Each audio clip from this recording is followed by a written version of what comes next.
All right, guys, welcome back to another episode of the 11 Yank Show. Pete Douthit here. Most of you know me. I'm very excited to have Marcus O'Malley, the curator of ChasingACup.com, one of the top soccer websites, independent soccer websites for information and analysis related to American soccer. Marcus, super excited to have you here today. Appreciate it, Pete. Glad to be on. Thanks for having me. Awesome. Marcus, I've been watching some updates you've been posting about, this project that I wanted to highlight today.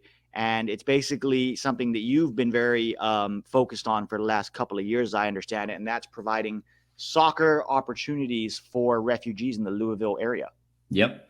Yeah, so I'm in, I actually live a mile from the field, moved down here to be closer to the action as we were getting ready to launch this thing. But I'm in the 40214, that's the zip code in Kentucky. There are over 90 nations represented just in the zip code.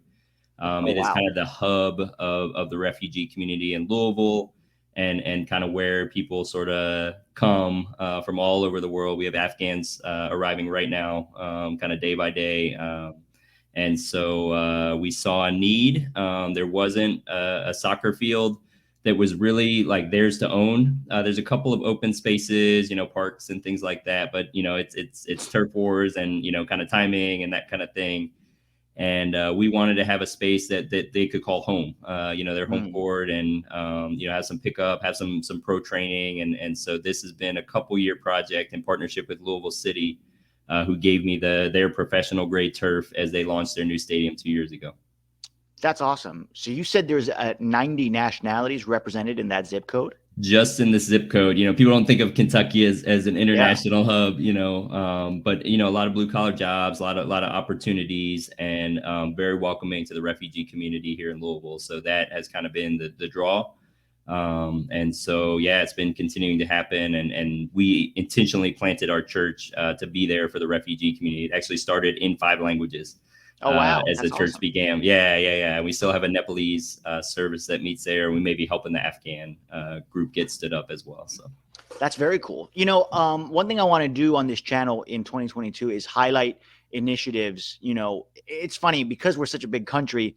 There's so much that needs to be done to continue to grow the game here. And I find that sometimes the best stuff is being done by individuals or entities outside of the U.S. Soccer, Federation. And that's really what we're going to need in order to move soccer to where we want it to be. Could you just start by talking a little bit about how this project got started? What was the reasoning behind it? And just sort of walk me through that? Yeah, so I'll tell a little bit of my story and then how I kind of married up into this project. So I've been using soccer for years. I lived in Cape Town, South Africa, working in a highly gang driven community, and use soccer as a way to connect with the kids and kind of help with behavioral impact and kind of anti-gang, anti-addiction work that I did there. So I've kind of always been around it, seen soccer change people's character, change people's behavior, be a connector to people in some rough communities. It would help me as well. I kind of struggled with some anger and stuff when I was young, and soccer was like my outlet. I could just kind of dribble the ball around and kind of cool off and chill out. So I kind of relate to a lot of these kids as I see soccer as that outlet. The church was actually founded with a vision to have soccer be a part of it. So they've been running World Cup tournaments kind of out in the grass behind the church, but it is absolutely waterlogged in this part of the city. We're below the water table. So they've actually been out there with like a shop vac before soccer tournaments trying to like drain the field. And so we really wanted to like give them a better space, not just grass and dirt and water to play in, but like really high quality field. So I started poking around, just getting pricing and looking into it. And the folks that were doing the new stadium for Louisville City said, hey, would you want, the turf? I'll talk to Louisville City. I was like, yeah, absolutely. Professional grade turf, only 2-3 years use on it at the baseball stadium that they were playing as they were getting ready to build their soccer specific stadium. So we got the turf, and that was just being able to raise the money. And so we had that story. And so we began fundraising about a month before COVID hit. So, as you can imagine, we're getting all excited about it, and then COVID hits, and it was very difficult to do fundraising. So that was a huge hit in our progress. But we continue to kind of press on, throughout the last year and a half, raise the money, and have now we did a little kickoff in October. We finished the field. had it built, and we did sort of just like a little neighborhood community kickoff, had some bouncy houses and some food, and just kind of inviting people to come play in an open game. Awesome. And then we're looking to launch in April, kind of officially kind of open the doors and kind of have more of a schedule and a plan there. And this is sort of designed to be free soccer for the community project, right? It is. We're not going to have it kind of completely open because, just don't want the same issues that we're seeing elsewhere. We want to partner with like a coach who wants a home field and for that to be that team's home field. So they'll be able to use it certain nights. We will have like open pickup nights. And so just have kind of an open, organized pickup game and just try and, allow people to play on it. And then I would like to do some kids clinics. And so we have partnerships with Lou City's Academy, Javanon Football Club here in town, University of Louisville, University of Bellarmine, Boyce. There's a couple of colleges, and really give good, high quality, free soccer clinics to youth, as well as, my hope is that, I may be able to open some doors to Lou City's Academy, Awesome. Javanon, if we find some really legitimate talent, from this refugee pool that they don't have time to, be going and scouting. They're running their academies, but I've already built a relationship to the point that I hope to be like, hey, there's this really good 9-year-old, you guys should check them out. And if you have a scholarship available, kind of be their eyes and ears in the refugee community, and hopefully open some doors for them to go pro or go to college, leveraging soccer. That'd be amazing. I mean, it's one of those things that like we all complain about pay to play in this country and how, limiting it is for so many people. But I think not enough people are doing what you're doing, and that's finding solutions. And I think that's awesome.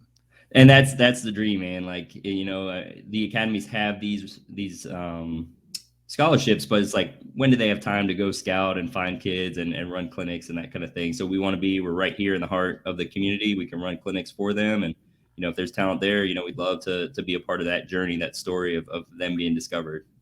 That's awesome. Where's the project at now? What stage are you at?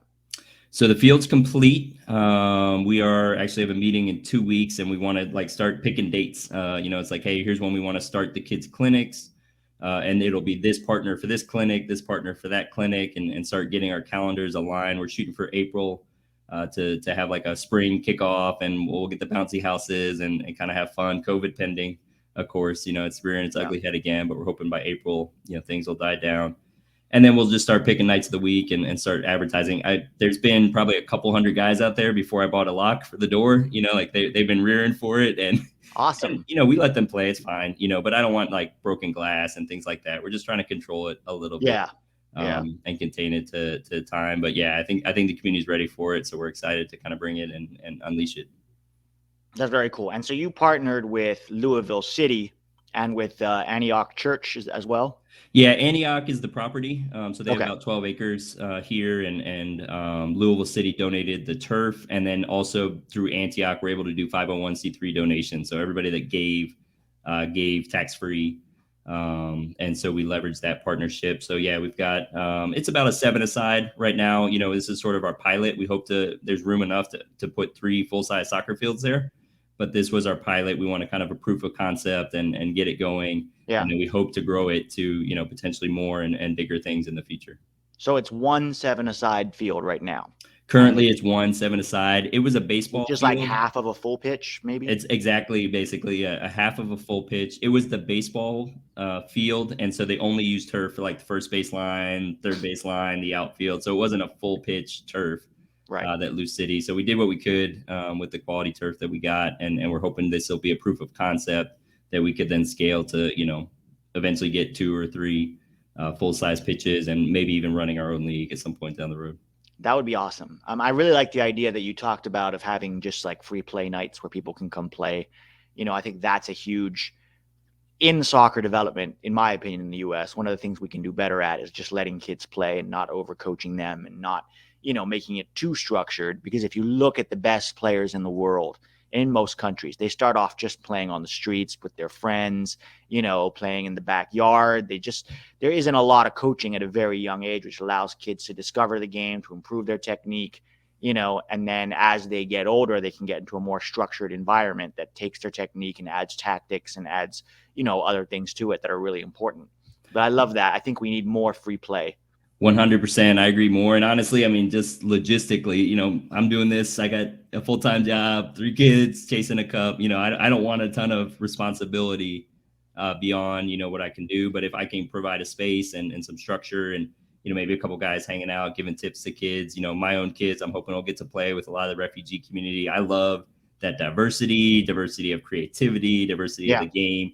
I think it'll just be really exciting to be a part of. And I couldn't agree more. I love the open free play. I just think it's transformative to the game, especially at the youth level. for sure. You mentioned to me in a couple of conversations about using soccer with some of these kids to try to improve their lives in other ways, or, keep them out of trouble. Maybe there's, always possibilities of that, right? I Yeah. find soccer to be a really great way to engage, energy, right? Kids have a lot of energy, and that energy can be channeled in lots of different ways. And I think soccer is a fantastic way to do that. Yeah, I agree. It's a huge opportunity. The other great thing about the location is we have a garden behind the soccer pitch. And so people for $1 a month, it's really just like skin in the game, can get a plot of land and grow their own food, so healthier eating, not having to rely on fast food and things. They're able to grow their own vegetables and herbs and things like that. We also have a food pantry. And so once a month, you can get your groceries if you need it. And That's so we amazing. serve, I think, over 100 families through that once a month, every Saturday, milk and bread and kind of your basics. And then this spring, we're hoping to launch an ESL program. So teaching English and, a second language, not just for the kids, but also for their families as well. Just trying to That's amazing. kind of better the entire family. And we just see soccer as sort of the glue, it's like Yeah, it's the draw to kind of get them there. But then we can tell them about these other opportunities to kind of that's just amazing. take care of them and take care of their families. Yeah. Yeah, for sure. I mean, it's crazy how many like pockets of communities there are in this country that I just think, we aren't even really aware of, and how soccer can really be, because they're already into soccer, right? They all come Of from course. soccer nations, whether that's Africa or Afghanistan or Nepal. I feel like soccer is the best way to engage their attention sometimes. And Absolutely. then, like you said, bring other opportunities and possibilities to their lives. Yeah, no, I couldn't agree more. And I've everywhere I've traveled, I don't know, I'm sure I know you've been around the world yourself. I've never had trouble finding a soccer game. I've played in Kenya and South Africa and the Middle East and Europe when I lived there. I mean, it's the global game. It's the connector. You don't have Yeah, to speak the same language to make a friend, and exactly. that's the fun part for me. It's that language, the global language is so true. I mean, whether it's a beach in Mexico or, a park in Dubai or, anywhere, somewhere, back alley in India, I didn't always speak the language, but the minute we got on the field with somebody or you're just playing pickup with them, that soccer becomes the language. And that's what brings people together. That's the thing that, like, oh, we all understand this language. And that's a starting point for, camaraderie and community. That's it. Yeah, yeah. Language will come later, but you can have fun, you can have a laugh, and get to know someone. Just playing a game, and it's just such a great outlet, like you said. I mean, it's just a connector. I can't tell you how many gang members, would come out. My wife always laughs. I had one guy that was kind of one of the lieutenants of the area who gave me his number. And it's like, if anybody messes with you, like you just text me or tell him that you know me. And I had his protection because I played soccer with kids in the community, liked what I was doing. It's like I Yeah. brought, and all I had was Yeah. a ball. We were playing in a lot, and I was just getting to know the kids and trying to build some character and try and teach them some basics. And here Yeah. these gangsters are like respecting that, because I play the game. Yeah. It transformed our conversation to something totally different. Hilarious. That's amazing. I think also too, if you're a refugee, wherever you come from, and you come to America, it can be overwhelming, right? It's a very different culture. It's a very different, world almost. And at least if you have some tactile connection points, that reminds you of home, right? I bet soccer is one of those connection points. Like, oh yeah, that's familiar. This I know. This I like, and that's like a good way to integrate, right? It is. And Pete, it's crazy. Like sometimes people don't think about it. When you think about a refugee, like some of these folks were like doctors, lawyers, like Yeah. they were well off. And Yeah. because of whatever happened, in their home country, they've come here and a lot of them are starting over, like their credentials don't resonate here in the States and they either have Yeah. to start over or just trying to make ends meet. And it's great, and we love providing clothes. My wife is, got a big box of donations for the Afghan, family, which is nice, but to just have fun and just play soccer and just kind of forget, Yeah. the challenges and things like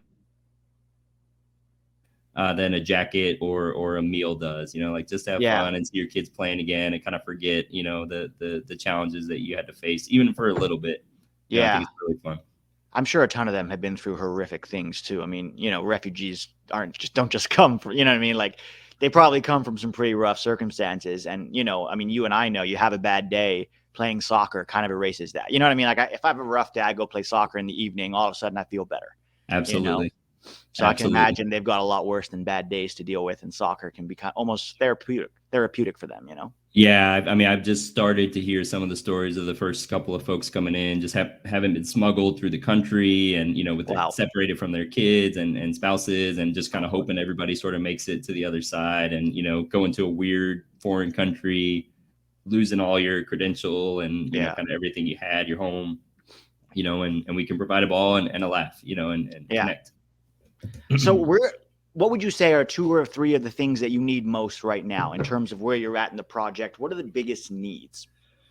Yeah, so we're hoping. So the field is done. We'd love to add lights. Obviously it's winter time, and it gets darker sooner here in Yeah. Virginia or here in Kentucky. Sorry, I was just in Virginia last week. My voice is going. And then a sidewalk and kind of the big nets to kind of keep the ball on the field. Those are sort of three of our main goals right now. Okay. So, guys, I'm going to put a link to, the website. It's on Chasing a Cup, or maybe you can give me the link to put in exactly where people can donate, Yep. because I'm sure you do still need donations for this, right? Yeah, chasingacup.com/give. And it is 501c3, so it's tax write-off, tax benefits. It's the end of the year. Today's the last day, but you can start fresh next year too. Yeah. Yeah, would love if people would contribute. 100% goes to the field. I'm doing this on the side. There's no overhead. There's no overhead cost of this. It's all volunteer run. So 100% of everything you give goes directly to the refugee community. We'll be buying balls and pennies, and we got goals that just came in last week, so we're starting to get it all ready for spring. Yeah. And guys, that's a really good point for me as well, because a lot of us are frustrated with, just a lack of opportunities sometimes for kids in this country, to play soccer. And if you can take that frustration and donate to a project that really is worthwhile. I mean, this isn't a big foundation where, 60% of it's going to go to overhead or some CEO's $2 million salary. This is going to go directly to kids playing soccer. And I think that's, it's an outlet, right? We need that. Amid the frustration of, we need more of this in this country. So guys, if you want to, if you have the means, send, even if it's $1 or $2, you know what I mean? Absolutely. Like if 10,000 people send you $1, I'm sure that's a big help.